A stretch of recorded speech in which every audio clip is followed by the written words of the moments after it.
Hey guys, what's up? Welcome back to the channel. It's Cynicalex, and here we go with a brand new tier list. This is a huge departure, massive changes since the last tier list. So I thought let's jump into it head first, all together, and see what we can make of this brand new tier list. I made this in a fever dream. I was basically blacked out for an hour, dragging characters back and forth, but I think it all makes sense once the dust settles. So let's check it out here. What has changed with the tier list? Well, of course, standard procedure, we added in all of the brand new characters. Yes, there are brand new characters this time. Gore and Toxin. We also added in all of the characters recently that have gotten new uniforms. So Hulk, Venom, Carnage, Miss Marvel, all those characters, She-Hulk, etc, etc, etc. We added all of those in. But I went a few steps further. I was, again, in a fever dream. For one, I went ahead and moved a lot of characters to the right. And I did so just to trim the fat. There was just way too many characters in the meta defining category. It didn't make sense. How can all of these characters be meta defining, Alex? It's not quite helping me guide my roster to its next plateau. So yeah, that's what we did. We trimmed the fat out of meta defining, and then we pushed more characters out of meta gods, meta-ish, and then even more into borderline, and then even more into what is the new category out of the meta. Now, this was previously called the Shadowlanders, but I thought it was just a better way of saying just they're out of the meta. They're just not in the meta. In the meta is anything that's in the yellow bars, right? So these are characters that you could, for one reason or another, be using in high-ish level content. Of course, the higher the content that you want to push, the more to the left you have to go. Additionally, I added some more characters to Please Rework. I also bolded the characters in Please Rework that already have a Transcendence, because that is an important distinction to make. You know, Destroyer needs a rework badly, so does Singularity, but Singularity needs the Transcendence or Tier 3 as well. So that's something to, Caecilius actually should have the bold. There may be a couple that I'm missing there. I'll go back and double check after I record this video. We, of course, still have the free-to-play Tier 2 gods. This is sort of like a special category. I know it's over here in the corner where no one can see it, but these are very strong characters at Tier 2, most of whom do not have uniforms, right? Only Green Goblin has a uniform. Now, I'm immediately going to get a lot of questions about why your favorite character has been demoted and moved down in the meta. Alex, are you saying Captain America Falcon is bad now? I'm not. I'm just saying that we need to have a better distinction for the difference in value and the difference in power between him and either Kamala Khan or Black Widow.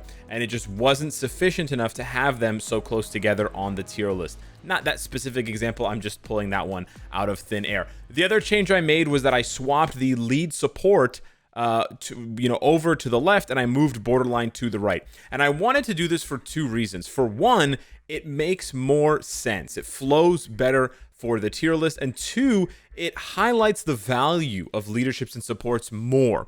I'm sure you wouldn't be the first player to think, oh, I'd rather have White Fox or Wave on my roster than to just have a borderline good speed type like Silk or Electra or Rogue. Not bad characters, but they're just not going to add as much to your roster. They're not bringing as much value as these lead supports are. Additionally, if you notice for the leads and supports, I bolded all of the leads and supports who have Transcendence or Tier 3, which means you can bring them into the higher level content like Dormammu GBR, like World Boss Legend, so on and so forth. So again, a very important distinction to make. Because I'm highlighting lead support now in this tier list more aggressively, I've essentially moved all of the characters who are mostly leads or supports to this category. So I found it quite difficult in previous tier lists to rank someone like Sif. Okay, Valkyrie has standalone value as a damage dealer, but for someone like Sif, her value is undeniable, but she's basically a lead support. So again, this reinforces why I wanted to bring this closer to the left side here, which is the value side, the strongest side of the tier list. But I also wanted to make it easier for future tier lists. So if in the future we get a really good rework, let's say to Dazzler, okay, like a really good rework to Dazzler, but she still remains a support, but now she can, I don't know why she's bolded. She remains, she can be transcended or Tier 3 now, but she remains a support, then she'll still remain here on the lead support, right? There doesn't seem to be as much value. Like, for example, another really good example of this is Ancient One. With Ancient One, I originally had them, at the bottom of Meta Gods, I think, or somewhere in Meta-ish. And yeah, like, it's true, Ancient One does more damage than, like, I don't know, one of the other characters that was there. For example, like you give your Ancient One a Rage, okay? And Ancient One's going to do more damage than Rescue. Ancient One's going to do more damage than Spectrum. But the vast majority of players are just not using Ancient One like that. They're not. You're not giving War Machine a CTP of energy and trying to accumulate and pulling your hair out, whatever is left of it. You're just not doing that. You're using War Machine as a support for machine types and for Iron Man. So I just wanted to make that a little bit more clear. Again, I think this is going to be a bit more of a controversial tier list. I think more people are going to disagree with the tier list or think that some of these supports deserve higher praise and higher acknowledgement and should be more to the left. I disagree, but again, it's just my tier list. You can, you're more than welcome to build whoever you want. But anyways, to kick it off, without further ado, let's dive into some of the characters that we've seen gotten reworked lately. So we'll start with meta defining here because it's pretty close now and it's very compact. We have Black Widow and Kamala Khan, and this one kind of hurts because I don't have Black Widow tier 4, but I can acknowledge that at tier 4, she provides more overall value to your roster than Kamala Khan, and she is stronger overall. However, in terms of purely value, not what they do overall maxed out, in terms of value, if you take like a minimal build on each, and especially if you take them both at level 70 tier 3, Kamala obliterates Black Widow. So this is a bit contentious because the cost to tier 4ing is so expensive that it really makes this a tough justification. But just know that this ranking is based on them at their highest level, not at their sort of optimal or most value based placement. Value-based placement, Kamala obliterates Black Widow for sure. But yeah, both of them very good. Black Widow really doesn't shine until tier 4, but at tier 4 she definitely shines. She can do really well in PvP if you build her for tier 4 with like a mighty or a brilliant CTP of greed, as I believe Commander showcased in his video. And as we know, at tier 4 characters just get nutty strong, so Black Widow becomes the best speed type, and her tier 4 dodge mechanic that it basically evades any 30 attacks does do a lot to cover up her weaknesses and her survivability issues that she has at tier 3, even level 80. Kamala is just on another level. Kamala is, like Doctor Strange, an abnormally strong tier 3 character that makes other tier 3s look like a joke. Like, Kamala makes Makari look weak, which is very difficult to do, and Kamala dominates in so many game modes now, like World Boss Legend, GBR, ABL. She really does it all PvE wise. So tanky, like absurdly tanky.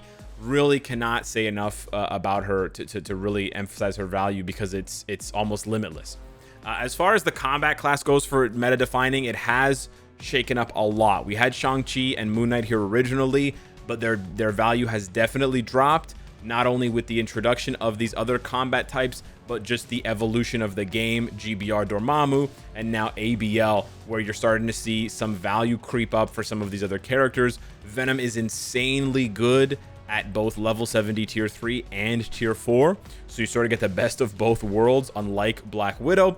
Hulk as well, very good. Again, pending the nerf. There's still going to be a nerf or a readjustment of his tier 4 ability. Right now it's adding too much of a multiplier, but we'll have to wait and see what happens. But I still feel comfortable putting him there for now because his value for PvE and PvP is just too much to deny. It's way too much. Like, he really is the most complete character in the game, and he's one of the only characters in the game that you can build for one game mode, and he's just as good for the other game mode, a la Spider-Man 6 months ago.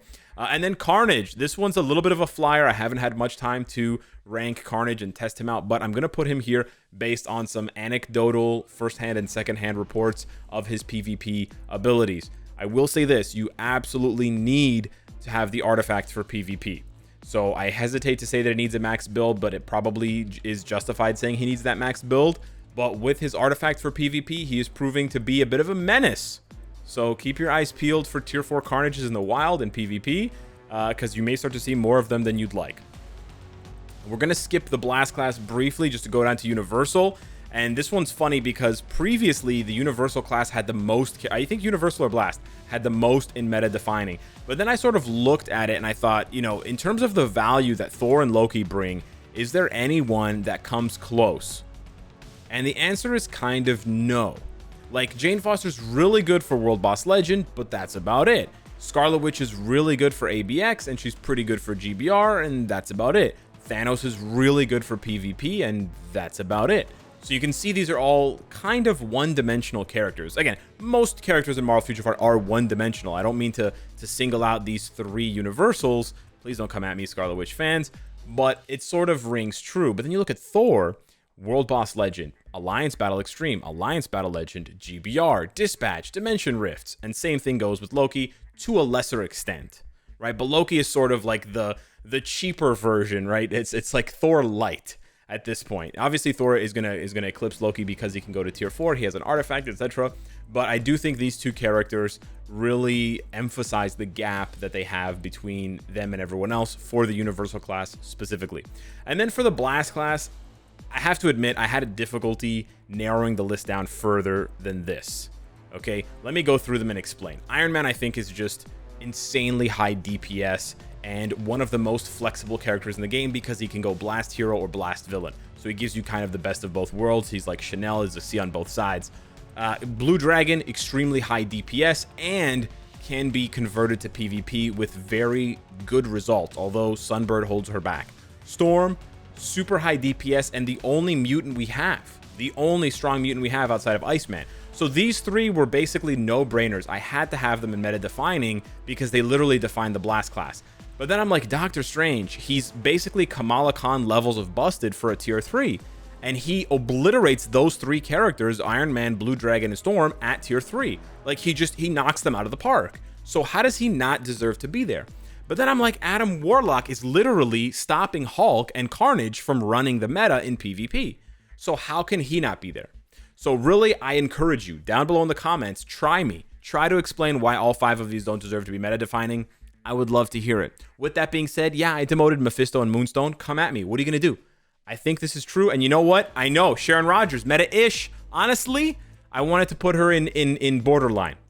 But I knew that wasn't going to slide. So, yeah. Gambit I highlighted here because he's a really good striker for Fracture for ABL, which is very important so you can get the maximum rewards daily. Now, moving back to new characters that got reworks and stuff like that. She-Hulk, amazing combat type. I think a lot of people still underrate how good she is as a standalone character. You can give her a CTP of energy and she can run World Boss Legend, high stages for you. Slap a Rage on her. She's competing with Titania for ABX. Really nice 1-2 punch. And then she's got the best leadership in the game. Super flexible character. Honestly, I think she provides your roster with a little bit more overall value than Shang-Chi. And she provides more flexibility, whereas Shang-Chi really needs the Rage and really needs you to spend like an hour or 2 practicing his rotation in order to be good.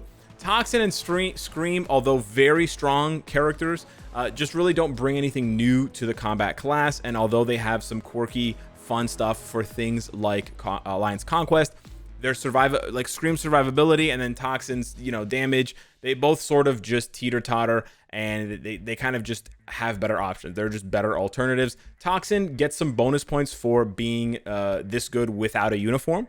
So that's definitely something to consider, but I can't really consider him a meta god. I kind of don't even want to call Kingpin a meta god at this point.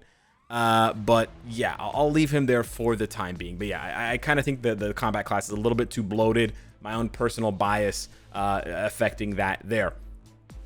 And then we come to Gore. Now, I do think, having practiced with him more since I did this rating, I do think Gore is going to creep up. I do think he's going to creep up and get a little bit stronger just because his PvP value seems to be able to rise above Doctor Doom, on top of having a very strong leadership. He basically just replaces well, it's not as flexible as Doctor Doom. I guess his leadership maybe replaces Thanos. He's not as consistent as Thanos, and you're not going to see as many Gores in the wild because Thanos is just such a popular character that's been adopted by the player base for so long. So as long as Thanos gets a good uniform every so often, he'll continue to be relevant. But that combo with the second skill, if you play him manually, it's just so busted. It's you just spam his other skills and then just spam 2. He's got all these lingering explosions and you're just spamming 2, spamming 2, spamming 2. It's very, very easy. Unlike someone like Thanos, where I feel like he's worse when you play him manually versus playing him on auto. I don't know, some characters just have that quirk, kind of like Adam Warlock, where the AI controls him better than you could and sort of gets extra frames and gets the extra little bits of damage in where you can't.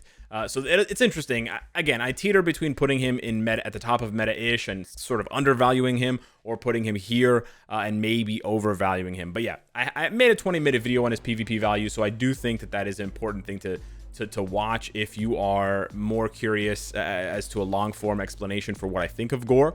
But that about does it for the tier list this time around. I know it's a lot to take in. There's a lot of changes. There's a lot of characters that got moved. If you're looking for Jean Grey, she's all the way here and out of the meta. Yes, she's 100% out of the meta. Like, I looked at the tier list and I was just like, who am I kidding? I had Jean Grey in meta-ish or borderline, and I was just like, who am I kidding? When was the last time you saw Jean Grey doing anything besides on Reddit, where they're like 5 years behind on the game's meta, or people are just trolling and saying, oh, I can still use Jean Grey for PvP because their roster literally has no one else they can use. I mean, listen, kudos to you for using a character from 2019 and making it work. No shade there, but let's be real, she's not meta. So yeah, hit me up in the comments down below. Let me know. I'm very excited to read the comments on this one. It's going to be very spicy. There's going to be a lot of, I think there's going to be a lot of hate. Anyways, keep it crispy. I don't know what that means. Thanks so much for watching. Smash the like button, and I'll see you in the next one. Take care.